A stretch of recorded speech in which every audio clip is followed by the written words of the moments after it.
Hi hello नमस्कार विद्यार्थियों, मैं अनुप्रिया दोबारा से स्वागत करती हूँ आपका अपने यूट्यूब चैनल पे जिसका नाम है study with Anupriya. I hope you all are doing great. Delhi में पॉल्यूशन हो रहा है, ठीक है, लेकिन स्टिल आप कैरी ऑन कर रहे होंगे, पढ़ाइयाँ कर रहे होंगे, मस्ती कर रहे होंगे, जो करना है कर रहे होंगे और दिवाली की तैयारियाँ भी कर रहे होंगे। ओके, लास्ट वीडियो में हमने क्या डिसाइड किया था, हम ज़्यादा टाइम वेस्ट नहीं करते हुए आगे बढ़ते हैं। तो उसमें हम बात कर लेते कि लास्ट वीडियो में हमने क्या किया था, याद है किसी को? जी, हमने बात की थी मनी की। हमने सीबीएसई का सिलेबस उठाया था और उस सिलेबस में जो भी हमें था हमने वो देखा। आज एक ही शॉर्ट वीडियो है जिसमें हम पीवाईक्यूज की बात करेंगे। मनी से रिलेटेड जो पिछले ईयर्स में क्वेश्चन पूछे गए हैं, कोई भी बड़ा क्वेश्चन नहीं पूछा गया है जिसमें आपको राइटिंग स्किल्स की जरूरत पड़े। To the point short question पूछ रखे हैं, आपको बस पढ़ना है और आगे बढ़ जाना है, पढ़ना है, लिखना है और आगे बढ़ जाना है। इसलिए ये एक बहुत ज्यादा इजी वे होगा टू स्टार्ट। यहाँ पर मैं आपके लिए क्वेश्चंस लिख के लाई हूं कुछ, और वो क्वेश्चंस पिछले साल सीबीएसई ने बोर्ड में पूछे थे।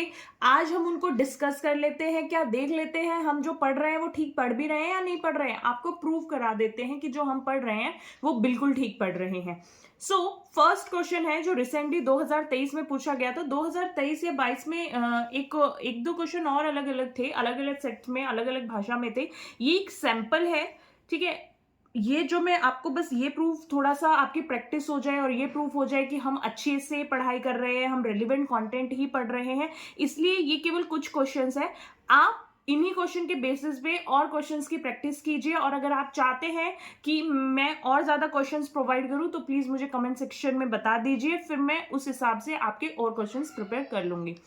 चलिए आते हैं हमने क्वेश्चंस पे। जैसे फर्स्ट क्वेश्चन है स्टेटमेंट और स्टेटमेंट बेस्ड क्वेश्चन। अच्छा, इससे पहले मूविंग फॉरवर्ड, ये क्वेश्चंस बहुत थोड़े पुराने हैं, तो इससे क्या होता है, ये बहुत टू द पॉइंट है। लेकिन आजकल का जो पैटर्न चल रहा है वो टोटली एप्लीकेशन बेस्ड है। मनी में नहीं हो रहा है अभी टोटली एप्लीकेशन बेस्ड, लेकिन अदर सब्जेक्ट्स में भी टोटल एप्लीकेशन बेस्ड है, जिसको हम आगे जाके देखेंगे कि हम कैसे इसको कर पाएंगे और कैसे कंटेंट क्लियर होने की वजह से और राइटिंग स्किल होने, अच्छी राइटिंग स्किल होने की ही वजह से आप एक अच्छा क्वेश्चन फ्रेम कर सकते हैं, जैसा कि आजकल सीबीएसई ने डिमांड कर रखा है। ओके, अब ज्यादा नहीं लेट करते हैं। उससे पहले अगर आप मेरे YouTube चैनल पर नए हैं तो उसे सब्सक्राइब कर दीजिए, और अगर जुड़े हुए हैं तो शेयर कीजिए, लाइक कीजिए और मेरे साथ आगे बढ़िए। फर्स्ट क्वेश्चन है स्टेटमेंट 1, स्टेटमेंट बेस्ड है, जिसमें आपसे पूछते हैं कि कौन सी स्टेटमेंट गलत है, सही है, ये पूछता है। तो स्टेटमेंट 1 है, that is money supply M1 in India does not include demand deposit with commercial bank. तो पहले हमें देखना है कि पहले स्टेटमेंट 1 सही है या गलत है, देन हम सेकंड पे मूव करेंगे, लेकिन पहले अभी हम सेकंड पढ़ लेते हैं। Money supply M1 refers to assets available with the commercial banks during a particular period of time. So, पहला स्टेटमेंट जब मैं पढ़ती हूं, अच्छा ये हिंदी मीडियम में नहीं है क्योंकि मुझे मिले नहीं हिंदी मीडियम में, लेकिन आप चाहेंगे तो मैं इसे हिंदी मीडियम में भी पोस्ट कर दूंगी, लेकिन मैं आपको हिंदी में समझा देती हूँ कि मनी सप्लाई यानी मुद्रा पूर्ति जो भारत में है उसमें डिमांड डिपॉजिट जो कमर्शियल बैंक के साथ है उसको इंक्लूड नहीं किया जाता। मेक श्योर नहीं किया जाता। क्या हमने ऐसा कुछ पढ़ा था? जी नहीं, सीबीएसई ने तो बिल्कुल लिख रखा अपने सिलेबस में कि डिमांड डिपॉजिट को इंक्लूड करना है, और हमने भी यही पढ़ा था। तो फर्स्ट स्टेटमेंट क्या हो जाता है, इसी के साथ फर्स्ट स्टेटमेंट भी गलत हो जाता है। अब सेकेंड स्टेटमेंट की तरफ मूव करते हैं। Money supply refers to the asset, highlighted word है, की वर्ड है assets available with the commercial banks during a particular time period, यानी मनी मुद्रा पूर्ति उसको बताता है जो संपत्ति होती है, वाणिज्य बैंक के साथ जो संपत्ति होती है उसको बताता है। क्या ये स्टेटमेंट सही है? जी नहीं, ये स्टेटमेंट तो बिल्कुल सही नहीं है, तो इसलिए ये स्टेटमेंट भी गलत हो जाती है। तो इसमें जो ऑप्शन होंगे जिसमें ये लिखा होगा कि दोनों स्टेटमेंट गलत है, वो इसका ऑप्शन सही हो जाएगा। ओके, नेक्स्ट क्वेश्चन है what are demand deposits. Demand deposits क्या है, जो दिल्ली 2012 में पूछा गया था। हमने बहुत अच्छे से डिस्कस किया था। डिमांड डिपॉजिट्स वो डिपॉजिट्स होते हैं विद कमर्शियल बैंक जिनको पब्लिक डिमांड कर सकती है, विड्रॉ कर सकती है बाय चेक और अदरवाइज, यानी आप जाइए या तो चेक भर दीजिए या फिर वो जो पर्चा सा देते हैं विड्रॉ करने का, खाते से निकालने का, आप वो भर दीजिए। यानी जब आप डिमांड करेंगे वो आपको आपके डिपॉजिट्स निकाल के दे देंगे, वो होता है डिमांड डिपॉजिट्स। तो आप इसको कैसे लिखेंगे? Demand deposits are those deposits which an individual can ask to withdraw by cheques or otherwise. Hindi में इसको हम लिख सकते हैं इसी तरीके से। ओके, नेक्स्ट क्वेश्चन है टाइम डिपॉजिट, जो कि ऑल इंडिया 2012 में ही पूछा गया था। टाइम डिपॉजिट, टाइम डिपॉजिट भी हमने डिस्कस किया था। Time deposit is nothing your fixed deposit, जो एक टाइम पीरियड के लिए आप बैंक के साथ डिपॉजिट कर देते हैं, कमर्शियल बैंक के साथ। हमने ये सारे क्वेश्चन अभी तक के सब डिस्कस किए हैं। अगर आपने वो पहले वाली वीडियो नहीं देखी है और आप उसे देखना चाहते हैं, जो कि देख लीजिए, चाहने वहाने पे मत पड़िए, बोर्ड आने वाला है, देख लीजिए। वो मैं डिस्क्रिप्शन बॉक्स में उसका लिंक शेयर कर दूंगी, आप उसे देखिए और देन आप पाएंगे कि ये जो सारे क्वेश्चंस है वो कितने इजीली सॉल्व हो जाते हैं। ओके, नेक्स्ट है what is meant by money supply, जो सीबीएसई के सैंपल पेपर 2018 में पूछा गया था। कितना चीख चीख के हमने ये टॉपिक कवर किया था कि मुद्रा की पूर्ति या मनी सप्लाई क्या होती है।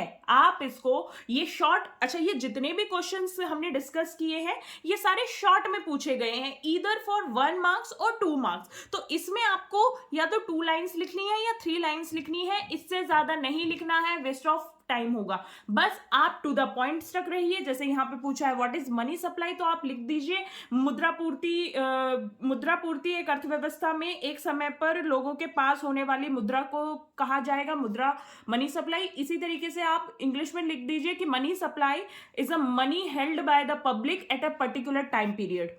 सिंपल है, बहुत इजी है, हमने बहुत डिटेल में डिस्कस किया है, आप जाके पुरानी वीडियो देख लीजिए। नेक्स्ट है डिफाइन मनी। अरे अरे अरे, इससे भी इजी क्वेश्चन क्या होगा, जो ऑल इंडिया कंपार्टमेंट 2018 में पूछा गया था, डिफाइन मनी। अरे इससे सस्ता क्वेश्चन कोई हो सकता है क्या? आप लिख देंगे डिमांड और मनी। हमने कम से कम 1 मिनट स्पेंड किया था इसको बात करने में कि डिफाइन मनी या फिर मुद्रा को बताइए। ठीक है, हम इसको लिख देंगे और ये हिंदी में भी डेफिनेशन लिखी हुई है मेरी वीडियो में, तो हिंदी वाले बच्चे लिख दें और उतनी ही डेफिनेशन लिख दें, उससे ज्यादा लिखने की कोई जरूरत नहीं है, क्योंकि अगेन ये सारे क्वेश्चन शॉर्ट क्वेश्चन आंसर्स में काउंट होंगे। इसमें ज्यादा टाइम नहीं लगाना, 2 से 3 लाइन लिख के बस काम हो गया। नेक्स्ट है 2 कंपोनेंट्स ऑफ M1। M1 क्या होता है, हमने बहुत अच्छे से डिस्कस किया था। M1 is measure of money supply, यानी मनी सप्लाई को, मुद्रा पूर्ति को मेजर करने का एक इंस्ट्रूमेंट होता है M1। उसके 2 कंपोनेंट्स लिखने हैं, बहुत इजी है जी, देख लो। अगर नहीं देखी है वीडियो तो जाके देख लो और लिख लो, और अगर अभी देख रखी है तो आपको पता होगा कि मनी, आप इसमें क्या लिख सकते हैं, करेंसी हेल्ड बाय पब्लिक, लोगों द्वारा करेंसी को, जो मुद्रा है, और जो उनका डिमांड है, कौन सी डिमांड, सॉरी, जो उनके डिपॉजिट्स उनके पास कमर्शियल बैंक में है, कौन से डिपॉजिट, डिमांड डिपॉजिट जो उनके पास कमर्शियल बैंक में है, आप उसको लिख देंगे। 2 हो गए, एक करेंसी हेल्ड बाय इंडिविजुअल जो लोगों के पास करेंसी है, दूसरा डिमांड डिपॉजिट, बहुत इजी। ओके, नेक्स्ट क्वेश्चन जो है वो थोड़ा सा बड़ा आया था, लेट्स से 3 to 4 मार्क्स में 2017 में दिल्ली में पूछा गया था, जिसमें आपको मीनिंग और कंपोनेंट ऑफ मनी सप्लाई को बताना था। ओके, इसको हम कैसे लिखेंगे वो एक बार देख लेते हैं। कंटेंट सारा आपको ऑलरेडी प्रोवाइडेड है, समझा मैं ऑलरेडी चुकी हूं, बस मैं बता देती हूँ कि लिखना कैसे है। तो हम इसमें क्या कर सकते हैं, सबसे पहले हम देख लेते हैं कि पूछा क्या है। सबसे पहले मीनिंग पूछा है और कंपोनेंट पूछा है, हमको बस इतना ही करना है। आप इसमें मत जाना कि आप पहले मनी को डिफाइन करने बैठ जाए फिर मनी सप्लाई को डिफाइन करेंगे। तो सबसे पहले अगर आप इसका फॉर्मेशन बनाएंगे तो उसको आप कैसे करेंगे, सबसे पहले आप मनी सप्लाई को डिफाइन कर देंगे। What is money supply? हम सबको पता है कि मुद्रा पूर्ति क्या होती है, जी बिल्कुल पता है। जिसको नहीं पता तो बेटे बहुत जीवन में संघर्ष है, क्या ही करें। ठीक है, मुद्रा पूर्ति की हम डेफिनेशन लिख देंगे, सिर्फ कितनी लाइनों में, 2 lines, 2 to 2.5 lines, that's it, बस इतनी लाइन, और इससे ज्यादा नहीं लिखना। फिर हम एक हेडिंग डालेंगे, कंपोनेंट्स ऑफ मनी सप्लाई, कि मनी सप्लाई के कंपोनेंट्स क्या होते हैं, या फिर हम इसे लिखेंगे मुद्रा पूर्ति के घटक। हिंदी में बोले तो हम इसे लिखेंगे मुद्रा पूर्ति के घटक। मीनिंग, ऊपर हम हेडिंग डालेंगे मीनिंग या अर्थ, नेक्स्ट लाइन से हम डिफाइन कर देंगे उसको। उसके बाद हम एक हेडिंग डालेंगे कंपोनेंट ऑफ मनी सप्लाई, मुद्रा पूर्ति के घटक, और उसके बाद हमने जो 3 घटक पढ़े हैं, जिसमें हमने करेंसी हेल्ड विद इंडिविजुअल पढ़ा है, दूसरा हमने demand deposit with commercial bank पढ़ा है, तीसरा हमने क्या पढ़ा है, क्या पढ़ा है? Other deposit. तो हमने पढ़ा था M1 is equal to CC plus OD plus DD। ये लिखना है, आपके 3 नंबर पक्के हैं, कोई आपके मार्क्स नहीं काटेगा। तो ये थे मनी से रिलेटेड कुछ PYQs। इसी तरीके से हम जब आगे के टॉपिक्स कंप्लीट करेंगे तो पहले हम आगे के टॉपिक्स कंप्लीट करेंगे और देन हम उनके PYQs देखेंगे।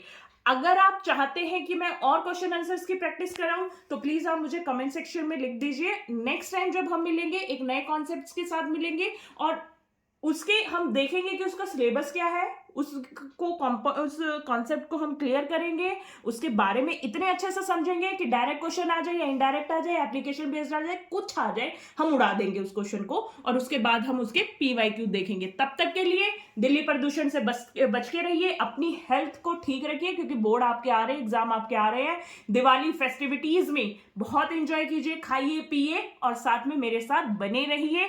तब तक के लिए happy Diwali. Thank you so much.